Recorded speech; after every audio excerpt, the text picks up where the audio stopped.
Here's the pitch that sells itself. You are half a head that can become almost anything you can see. A spatula becomes a catapult, a pencil becomes a graffiti stick, a plug becomes a tiny pilgrimage to the wall. Henry Halfhead is a sandbox masquerading as a biography, and the question is whether that one beautiful gimmick can carry a whole game. Short answer, it carries far, but not forever. The setup is disarmingly simple. You start as baby Henry, speedrun childhood, cruise through school, and clock in for adult life. Each chapter drops you in a clean pastel diorama with almost no UI clutter, which is deliberate. The design wants your eyes on the toys, not the HUD. See an object. Odds are you can inhabit it. The magic lives in the tactile contrast. Soft quilts wobble, pencils scratch, pants sizzle, plugs only wake up after you've inched them into the socket. It's the kind of small, concrete feedback loop that makes curiosity feel productive rather than chaotic. That moment-to-moment play is the spine of the experience, where the game plants its flaggist tone. A warm storybook narrator ushers you from scene to scene, nudging the next goal while reacting when you do something mischievous or unexpectedly clever. Some outlets love this, calling it cozy, helpful, and occasionally insightful as Henry's life shifts from boundless play to boxed-in routine. Others bounced hard, especially once you leave childhood. The same voice that felt like a kindly guide can start to sound like it's grading you with a smiley sticker. If you're sensitive to patronizing vibes, the transition to adult chores, packing parcels, microwave dinners, tired bus rides will rub. If you enjoy the contrast, it reads as a soft critique of how adulthood cages play, without getting dour. The possession gimmick mostly holds up its end of the bargain. It's not just about being everything, it's about how those things interact. Plug in a radio to spark a scene, cut fruit because knives actually cut. Stack pour scribble roll. Reviewers consistently called out how many small interactions just work the way your brain expects them to. That predictability is a feature, not a bug, because it invites improvisation. Try weird solutions, and sometimes the game rewards you with a bespoke quip or a hidden trinket. It's a toy box that occasionally winks when you surprise it. But the toy box has limits. The 2-hour runtime is honest about scope, which is good. Where the split happens is whether those 2 hours feel like a perfectly portioned tasting menu, or a viral prototype stretched to entree size.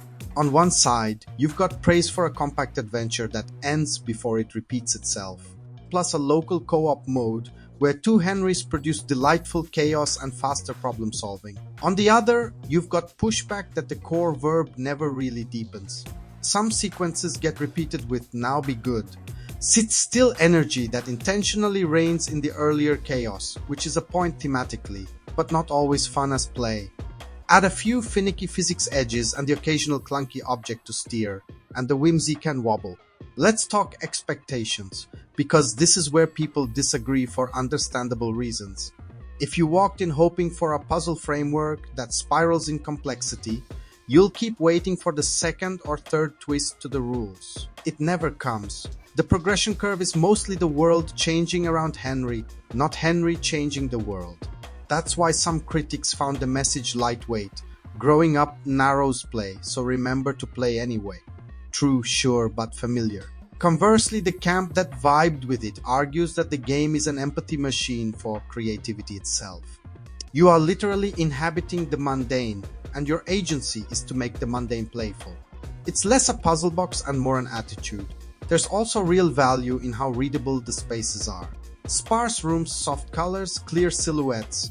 Your brain rarely hunts for what's interactable. That matters when a game's joy is macro-silly and micro-precise. The narrator's hints can be toggled or ignored, and when you do something novel, the game sometimes snaps into that Stanley-adjacent mode where it notices and riffs with you. Not constantly, don't expect bottomless reactivity, but often enough to feel seen. Co-op deserves its own applause. A second player doesn't merely double speed, it unlocks new physical gags because 2 objects can collide in ways one can't. Tossing, stacking, interrupting each other's possession chain, it's low-stakes creativity fuel. If you're the kind of player who replays short games to chase alternate solutions and hidden surprises, co-op becomes a whole second bite. Now the friction. Physics jank pops up when precision matters, which can sour a clean idea. Some chapters tease more interesting settings then skip past them, leaving the feeling of a montage rather than a journey. And if the narrator lands wrong for you, the back half reads like a lecture about joy that keeps confiscating your slingshot. That tonal mismatch is why the critical spread exists. One camp sees a heartfelt, gently profound arc about keeping your creative spark lit. The other sees a charming toy whose sermon steps on its fun. Here's Veteran Games' take after sifting reviews and footage. Henry Halfhead is strongest when it trusts its systems to be silly and lets you surprise it.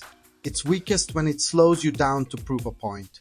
The art direction, readability, and object logic create a welcoming playground. The possession mechanic is good enough to anchor a tight 2-hour romp, and even better with a friend. But if you need a steeper mechanical climb or puzzles that evolve beyond what else can this thing do, you'll feel the ceiling fast. If this kind of no BS deep dive helps you spend time and money smarter, hitch a ride with Veteran Game and hit subscribe. If you're nodding or fuming, toss a like so this take survives the algorithm. Recommendation time, not a number, a vibe. For playful minds who love short, imaginative sandboxes and local co-op chaos, Henry Halfhead is a lovely afternoon that ends before it overstays. For players hunting for dense puzzle escalation or a thesis that hits harder than homespun nostalgia, it's a curiosity to watch rather than buy. The question is simple and spicy enough to close on. Is inhabiting everything for 2 hours an argument for creativity, or proof that even the best toy needs more rules to stay fun?